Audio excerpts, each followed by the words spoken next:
kita ini dulu ya, pemeriksaan fisik. Kita apa saja ya alatnya. Di sini ya tensi tentunya ya, ada tensi, lalu juga pengukuran lila ya, lalu refleks hammer, terus juga suhu ya, termometer, dan juga stetoskop ya. Di sini ada bengkok, ada perlak, lalu ada kapasnya, kapas isinya DTT ya, berisi cairan DTT atau desinfektan ya, tingkat tinggi.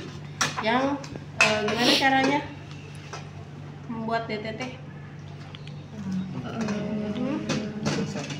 Direbus. Ya, direbus suhu 100 sampai derajat. 100 derajat. Sampai apa? Sampai mendidih ya, 100 derajat Celcius, baru didinginkan dulu ya, jangan langsung nanti melepuh ya. Terus setelah itu baru dipakai ya setelah dingin, dan tidak boleh penggunaannya lebih dari 24 jam. Kalau lebih dari 24 jam berarti harus diulang ya, dan diganti dengan yang baru ya. Nah baik ya, kita lakukan. Yang pertama adalah kita memeriksakan tentunya di tensi dulu ya, prememori ya. Baru jangan lupa pengukuran suhu, nadi, kapasan ya. Lalu setelah itu kita lihat di area kepala dulu, karena ini dilakukan sama ya seperti pemeriksaan fisik seperti biasa, yaitu head to toe. Di atas di rambut di sini kita lihat kondisi rambutnya bersih tidaknya. Ini ya jenis rambutnya ya, lurus kita periksa. Lalu juga warnanya pirang, kita lihat kebersihannya, apakah ada ketombe tidak, lalu juga ada kutu atau tidak. Lalu kita palpasi ya, palpasi ada kerontokan rambut atau tidak, jangan dijambak ya. Lalu kita lihat lagi apakah ada kebotakan atau alopecia namanya atau tidak.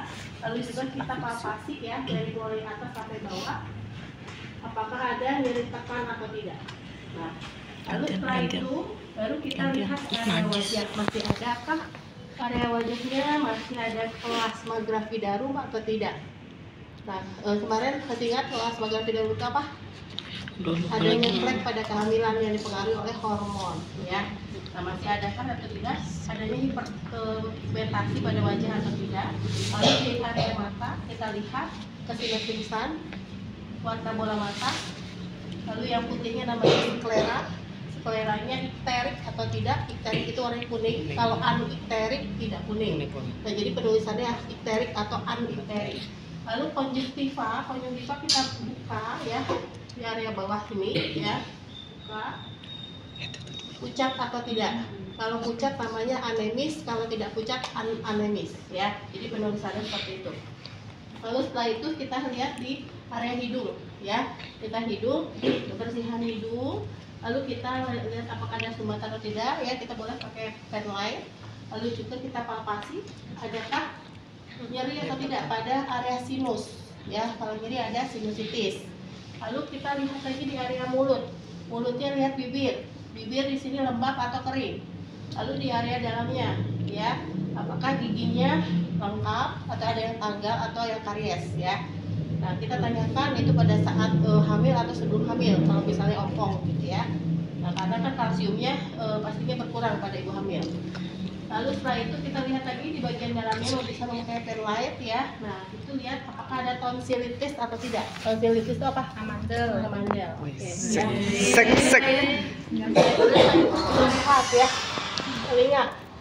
Area telinga kita lihat pakai pen light, adakah serumen atau tidak. Nah, simetrisan antara kanan dan kiri juga ya. Lalu kita palpasi area daun telinga dan mastoid di belakang telinga. Lalu setelah itu kita lihat di area leher, kebersihan leher, apakah banyak daki atau enggak, hiperpigmentasi atau enggak ya. Lalu setelah itu kita agak tekan sedikit, tapi jangan dicekik ya. Nah, jadi kita tekan. Nah, anjurkan pasien untuk menelan. Ada rasa nyeri atau tidak? Nah, baru setelah itu pasiennya tengok ke sebelah kiri sana, kita selusuri daerah sini ya, berlawanan ya, dari depan ke belakang ada benjolan atau tidak. Lalu miring ke sebelah kanan, sama ya, diselusuri dari depan ke belakang ada benjolan atau tidak.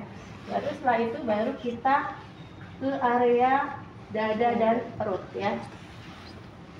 Nah, kita lihat area dada karena tadi ya laktasi itu penting untuk postpartum. Jadi kita lihat kondisi dari payudara. Nah, di payudara kesimetrisan antar keduanya apakah sama atau ada yang lebih besar ya. Nah, lalu setelah itu di sini ada namanya puting ya dan aerola. Aerola itu yang hitamnya ya. Nah, ini lihat apakah ada hiperpigmentasi atau tidak. Biasanya pada wanita hamil melahirkan itu lebih menghitam ya. Lalu putingnya itu apakah dia sudah menonjol, apakah datar atau mendelep masuk ya, berarti nanti ada perawatan payudara kalau memang dia kondisinya datar atau masuk gitu ya. Nah, baru setelah itu lakukan palpasi tangan ke atas. Nah, jadi kalian seperti itu ya, di ANC juga sama. Nah, aksila ya, dari aksila atau dari ketiak kita selusuri ya dari luar ke dalam, lihat apakah ada benjolan atau kita raba ada benjolan atau tidak. Lalu juga di sini ada nyeri atau bengkak ya atau tidak. Baru setelah itu sampai aerolanya kita pencetnya jangan putingnya tapi aerolanya, apakah sudah ada pengeluaran ASI atau belum ya, sama keduanya juga seperti itu. Baru setelah itu ya nanti kita lihat di area abdomen juga ya. Di area abdomen apakah masih ada stria gravidarum. Stria itu apa? Stretch mark ya. Nah, jadi di sini nanti apakah nanti masih ada ya dari hamil ya sampai sudah melahirkan ya. Lalu setelah itu adakah di sini involusio uteri, berarti di sini masih adanya seperti ini ya, masih besar gitu ya dari uterusnya. Nah, di sini kita menentukan mengukur uterus yaitu dengan cara menekan tali pusar. Nah, sesaat setelah bayi lahir itu ukurannya masih setinggi pusat, atau bisa jadi satu jari di bawah pusat. Jadi pada saat di sini ditekan itu hanya masuknya satu jari saja. Nah, semakin hari itu akan berangsur kembali ke normal lagi sebelum hamil ya. Lalu setelah itu di sini ya ada namanya PX ya. Di PX itu apa?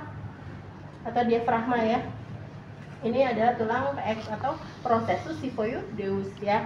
Nah, di sini kita lakukan pemeriksaan namanya mengukur otot ya, otot di area abdomen. Namanya diastasis rectus abdominis ya. Dengan cara apa? Dengan cara lakukan ini tidak memakai bantal. Tangan atau jari kita masuk ke PX-nya. Anjurkan si ibu untuk seperti sit up ya. Dia seperti ini. Masuknya berapa jari? 3 ya. Di ini ya, masuknya berapa jari? Nah, tidak boleh lebih dari 2 cm ya. Kalau misalnya lebih itu tidak boleh hamil lagi ya. Nah, karena apa? Karena di sini ada kekenduran otot di abdomen gitu ya. Makanya dianjurkan setelah nifas itu harus ada senam nifas. Agar apa? Agar longgar ototnya itu akan kembali seperti semula ya. Jadi tidak ini ya.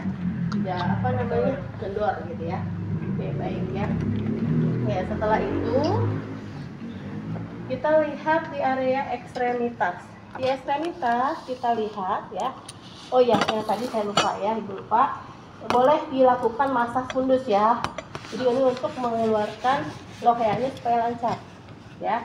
Nah, setelah itu di sini ada ekstremitas ya. Kita lihat yang ke atas dulu.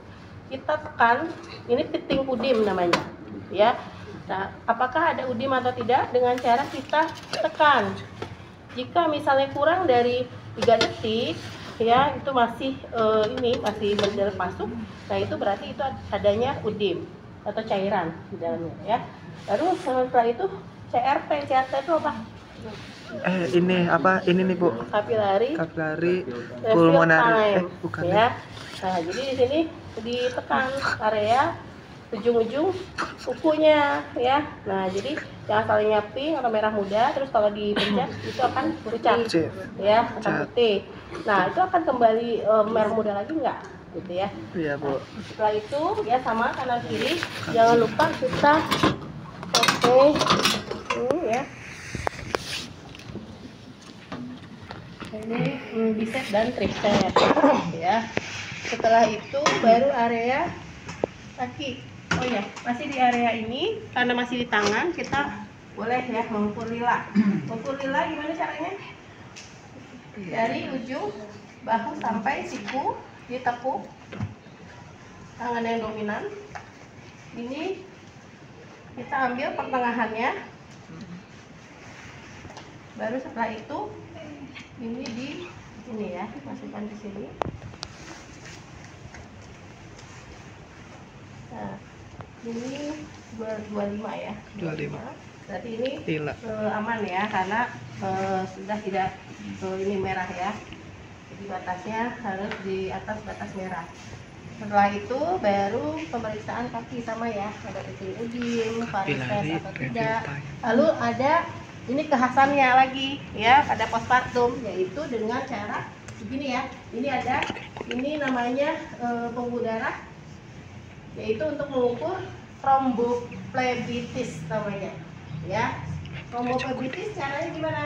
Caranya dengan cara ini menekan ke atas ya, kita pasien itu berlawanan ya. Jadi menekan secara berlawanan, kita menekan ke atas. Adakah rasa nyeri ya di area pangkal sampai ke atas ya, dari ini ya, dari betis sampai ke paha. Lalu keluar tuh merah-merah ya, terus juga ada pembuluh darah gitu ya, rasa nyeri. Nah itu dicurigai ada penyakit jantung ya. Nah, jadi itu keduanya sama ya. Nah, setelah itu jangan lupa ragaman ya, sama ya. Ya untuk ini ya, untuk refleks kaki ya. Ini. Nah, setelah itu jangan lupa genitalia ya. Genitalia posisikan ini adalah litotomi. Kita pakai dulu perlah.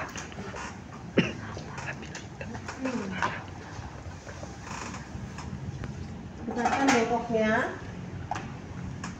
Tegakkan apa sih? Kita ganti handscoon yang baru ya dengan menggunakan yang steril. Kita ambil beberapa kapas karena tanda infeksinya. Masih ingat? R-nya apa? Red. E-nya ekimosis. Ekimosis apa? Kalau red itu kemarahan, ekimosis kebiruan. E-nya lagi ED. Demam. Itu apa? Enggak. Discharge. D-nya discharge. Pengeluh, keluaran cairan ya. Lalu A-nya approximation, yaitu keteraturan jahitannya. Kita lihat ya kondisi keseluruhannya, baru kita melakukan pulpa hygiene dengan cara biasa ya. Kalau misalnya dekat luka, kita tap-tap aja. Nah, jadi biasa seperti biasa ya, dilakukan dari labia mayora yang sinistra, labia mayora dextra. Kita buka sedikit labia minora sinistra, labia minora dextra, dan di sini ada klitoris, introitus vagina, dan anus. Nah, setelah itu jika misalnya pasien itu diharuskan adanya pengobatan ya, misalnya diberikan salep atau betadine, kita berikan ya di area lukanya. Lalu bisa kita tutup pakai kasa sebetulnya. Kasanya tadi. Kasanya kasa steril. Nah, tapi di sini tidak usah diplester, jadi hanya menutup aja, ditutup biasa aja seperti ini. Nah, jadi ini ya, yang benang-benang itu di luar, jangan di dalam ya. Nah, jadi begini posisinya. Baru setelah itu, ini contohnya ini di sini ya. Baru setelah itu nanti kita tetap pakaikan CD-nya. Mana CD-nya? Dan biasa ya pakai pembalut ya. Ya,